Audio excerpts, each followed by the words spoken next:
Minu nimi on Avo Raieste ja täna räägin ma teile sellest, mis asi on noorteportaal, mis on selle sisu ja millised võimalusi noortele pakub ja millised võimalusi samuti noortega tegelejatele see portaal siis pakub informatsiooni noortele selgemaks teha ja lähemale viia, et sellega me samuti me tegeleme. Näiteks, kui te vaatate seda roll-up'i selle reklaami sealt, siis just nimelt seesama vabatahtlikuks näiteks suuresti tähendab seda, et me nõustame noori sel teemal, mida tähendab vabatahtlikkus, kuhu minna vabatahtlikuks, kuidas moodi see süsteem käib ja tihti lõpuneb vabatahtlikkuse projektid on toetatud Euroopa Komisjoni enda poolt, et noor, uskuge mitte, maksab ise ainult 10% transpordist sinna ja tagasi ja mitte midagi rohkem. Et see on see olukord ja te võite selle kohta rohkem lugeda ka loomulikult noorteportaalist endast, ega me saame anda ka otselingi siis juba otserahastaja lehekülg, mis on euroopanoored.ee. Et väga väärtuslik koht iga tahes, kust infot otsida ja neid võimalusi kasutada. Siit nüüd mõte teile edasi, kuulates seda juttu, mis asi on Eurodest ja millega te tegelete ja millised teemad on Eurodesti jaoks olulised, siis ma otsin endale tugikeskusi, et meil on 4 tükki Tartus. Me tahaksime neid veel Tartusse saada, sest me teame, et Tartus on väga palju noori.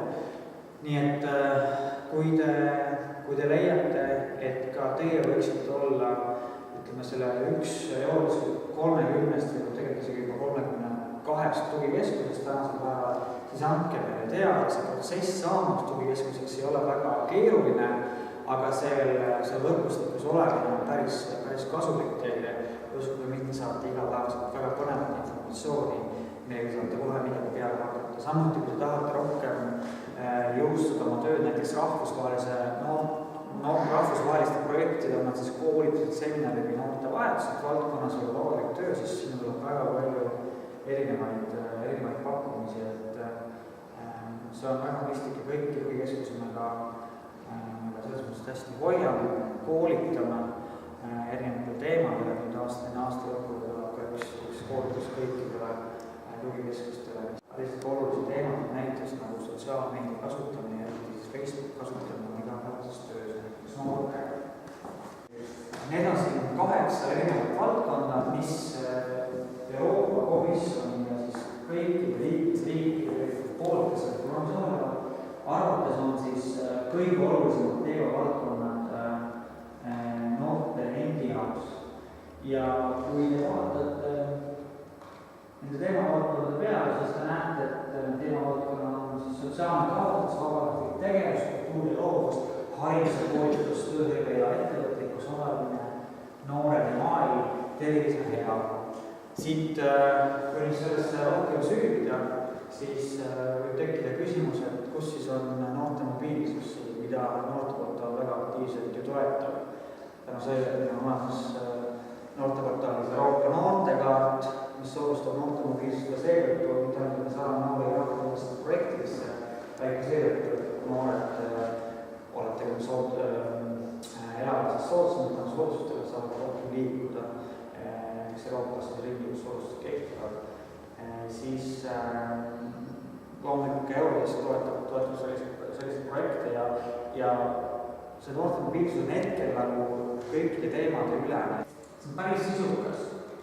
Ma tõmban esimehesid lõpuni välja, meil paremal pool on siin näha bänneriga, ülevaltale jooksevad uudised, siis on siin partnerid, sisulisemad partnerid, kellega koostööd teeme, soodustused ja lõpus on kontaktid. Kogu sisu lisaks sellele loomulikult, mis annab erinevate partnerite ja partnerite me toome hästi palju uudiseid. Üks kolleeg, Grete, keda siin täna ei ole meil, tema iga päev töötab sellega, et siia saab väga vingid uudised üles ja see sisend tuleb nii partneritelt ja siin on üleskutse kõigile teile, kui ka teie tahate, et teie mingisugune uudis, mingisugune sündmus, mingisugune konkurss saaks siia portaali üles, siis me oleme selle informatsiooni edastamises noorteportaali igati tänulikud ja teeksime seda hea meelega. Et see kõik on absoluutselt teile tasuta. Noortekaart, siin on informatsioon noortekaardi enda kohta, kuidas kaarti saada, kõik on väga lihtne, elektroonselt. Siin on näha ka see, et milline see kaart näeb välja, kultuurikult ma siin mingi käima. Kultuurikogemus Euroopas selle valdkonna on erinevad rahvusvahelised pakkumised, reaalselt Eestile võimalused välismaale minna, et kui teil on ka midagi, te tahaksite noortele edastada, siis see on see koht, kuhu näiteks saab olla üles panna, kui näiteks soovid seda osaleda rahvusvahelisest projektidest. Euroopa Komisjon toetab Euroopa noortekaarti sellisel määral, et kõik vabatatud saavad neile tasuta Euroopa noortekaarti. Neid ei ole miljonites Euroopas, aga neid on 7000 maksimaalselt umbes aastas. Et siis kõik need noored inimesed kasutavad Eestis välismaale keskendub aktiivsemalt välismaale mineku peale ja ennast rahvusvahelise pakkumisi soodustus on loomulikult need noortekaarti see pakub nii Euroopas kui ka kohalikul tasandil. Nagu ka Euroopa noorteportaali, siis ka Eesti noorteportaali on oluline see, et see veelgi kuidagi nagu atraktiivsem väljanäemises üheks väljumiks on tegelikult see, et noored hakkaksid meile erinevate teemavaldkondade kohta videosid tootma ja saatma, et see videode ülespanemise valmis oleks Eesti portaalis endas olemas ja võib-olla seda avada teatud teemas on natukene lihtsamalt, et näiteks kui küsida noortest tänasel päeval, et mis asi videos arvas struktureeritud teada, siis ilmselt see vastus, ma ei tea, mis see vastus nagu siis olla võib, ma vastustan, et võib-olla seda on keeruline aru saada, et millega tegemist on, aga kui see näiteks ka pildid ja video näol paremini lahti seletada, siis noored saavad sellest vabalt see on ju see võimaluse moodus, mismoodi siis minu enda käest tahetakse arvamust teatud valdkonna, poliitika valdkonna kohta teada saada. Ma tahtsin minu kolleegide soojal soovitusel, ma tahtsin põgusalt peatuda ka sellisel põneval noorte demokraatia projektil nagu Nooruspektrum, millega meie organisatsioon tegeleb. See on juba teist korda toimuv projekt, mis kaasab noori üle kogu Eesti ja mis selgitab neile väga selges keeles näiteks Euroopa Liidu institutsioone ja nende institutsioonide tööd.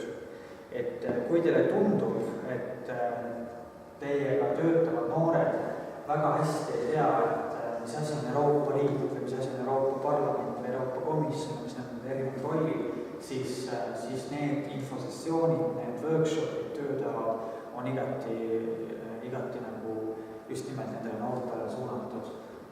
Selle programmi raames toimub ka erinevaid kampaaniaid, on väga palju auhindu, koomiksivõistlusi, saatkondade külastusi näiteks, mis on siis projekti poolt organiseeritud võistlusi, et see on jällegi tulemas kõik noorteportaali ja me igati soovime sellest projekti sõbrada seda siis toetama programmi Euroopa noored ja kaasrahastab siis Eesti Euroopa liikumine.